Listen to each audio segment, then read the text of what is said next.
Hi friends, ಎಲ್ಲರಿಗೂ ನಮಸ್ಕಾರ. ಚಪಾತಿ, ಪೂರಿ, ರೊಟ್ಟಿ, ದೋಸೆ ಎಲ್ಲದಕ್ಕೂ ಸೂಪರ್ ಆಗಿ ಕಾಂಬಿನೇಷನ್ ಆಗುವಂತಹ ಒಂದು ತರಕಾರಿ ಸಾಗುನ ಯಾವ ರೀತಿ ಮಾಡೋದು ಅಂತ ತೋರಿಸ್ತಾ ಇದ್ದೀನಿ.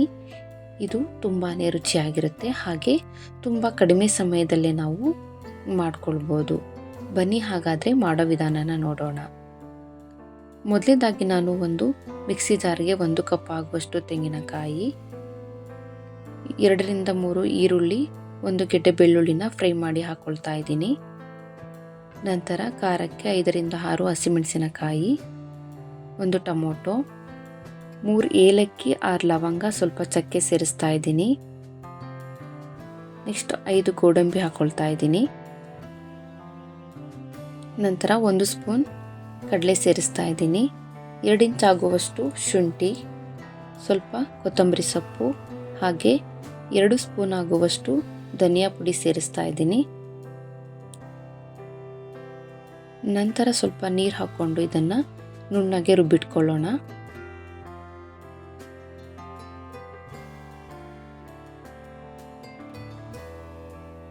ನೋಡಿ, ಈ ರೀತಿಯಾಗಿ ನುಣ್ಣಗೆ ರುಬ್ಬಿಟ್ಕೊಂಡಿದ್ದೀನಿ. ನಂತರ ಒಂದು ಕುಕ್ಕರ್ಗೆ ಸ್ವಲ್ಪ ಎಣ್ಣೆ ಸೇರಿಸ್ತಾ ಇದ್ದೀನಿ. ಎಣ್ಣೆ ಬಿಸಿಯಾದ ನಂತರ 1 ಸ್ಪೂನ್ ಸಾಸಿವೆ, 1 ಸ್ಪೂನ್ ಜೀರಿಗೆ ಹಾಕ್ಕೊಳ್ತಾ ಇದ್ದೀನಿ. ನಂತರ ಸ್ವಲ್ಪ ಪಲಾವ್ ಐಟಮ್ ಹಾಕ್ಕೊಳ್ತಾ ಇದ್ದೀನಿ. ಇವಾಗ ಇದನ್ನು ನಾನು ಎಣ್ಣೆಯಲ್ಲಿ ಚೆನ್ನಾಗಿ ಫ್ರೈ ಮಾಡ್ಕೊಳ್ತಾ ಇದ್ದೀನಿ. ನಂತರ 1 ಮೀಡಿಯಂ ಸೈಜ್ ಈರುಳ್ಳಿನ ಚಿಕ್ಕದಾಗಿ ಕಟ್ ಮಾಡಿ ಸೇರಿಸ್ತಾ ಇದ್ದೀನಿ. ಹಾಗೆ 1 ಟೊಮೊಟೊ ಹಾಕ್ಕೊಳ್ತಾ ಇದ್ದೀನಿ. ಇದನ್ನು ಕೂಡ ಎಣ್ಣೆಯಲ್ಲಿ ಚೆನ್ನಾಗಿ ಫ್ರೈ ಮಾಡ್ಕೊಳ್ಳೋಣ.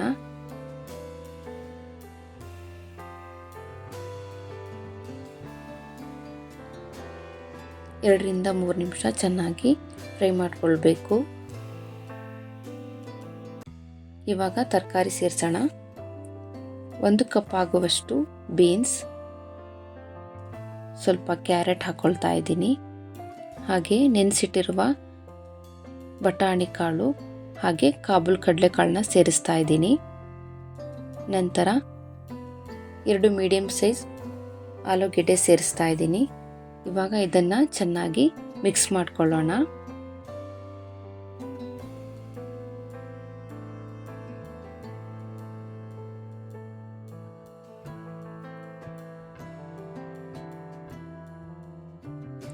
ಇದನ್ನು 2 ರಿಂದ 3 ನಿಮಿಷ ಚೆನ್ನಾಗಿ ಫ್ರೈ ಮಾಡಿಕೊಳ್ಬೇಕು.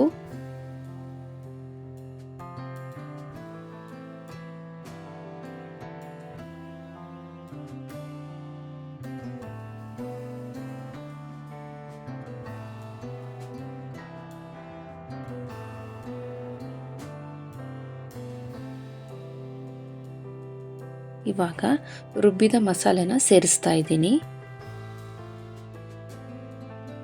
ಸ್ವಲ್ಪ ನೀರನ್ನು ಹಾಕ್ಕೊಳ್ತಾ ಇದ್ದೀನಿ. ಇವಾಗ ಇದನ್ನು ಚೆನ್ನಾಗಿ ಮಿಕ್ಸ್ ಮಾಡಿಕೊಳ್ಳೋಣ.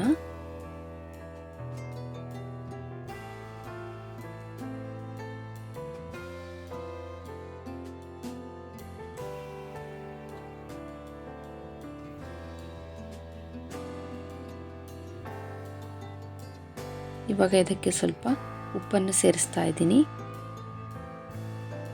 ಉಪ್ಪನ್ನು ಸೇರಿಸಿ ಆದಮೇಲೆ ಮತ್ತೆ ಒಂದ್ಸರಿ ಇದನ್ನು ಚೆನ್ನಾಗಿ ಮಿಕ್ಸ್ ಮಾಡಿಕೊಳ್ಬೇಕು.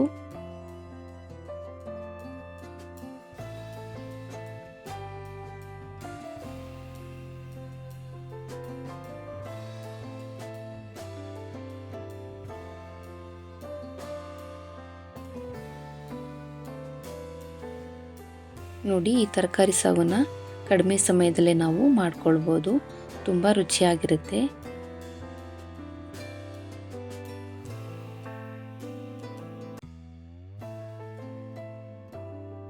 ಇವಾಗ ಇದಕ್ಕೆ ಕುಕ್ಕರ್ ಕ್ಯಾಪ್ ಹಾಕಿ 2 ವಿಷಲ್ ತೆಗೆಯೋಣ.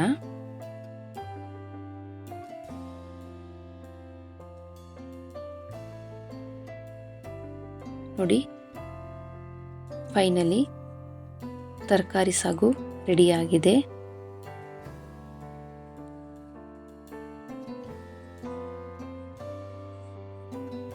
ತುಂಬ ಟೇಸ್ಟಿ ಆಗಿರುತ್ತೆ. ನಾನಿಲ್ಲಿ ಪೂರಿ ಜೊತೆ ಸರ್ವ್ ಮಾಡಿ ತೋರಿಸ್ತಾ ಇದ್ದೀನಿ. ಈ ರೆಸಿಪಿ ನಿಮಗೆ ಇಷ್ಟ ಆಗಿದ್ದಲ್ಲಿ ಈ ವಿಡಿಯೋಗೊಂದು ಲೈಕ್, ಶೇರ್, ಕಮೆಂಟ್ ಮಾಡೋದನ್ನು ಮರಿಬೇಡಿ. Thank you.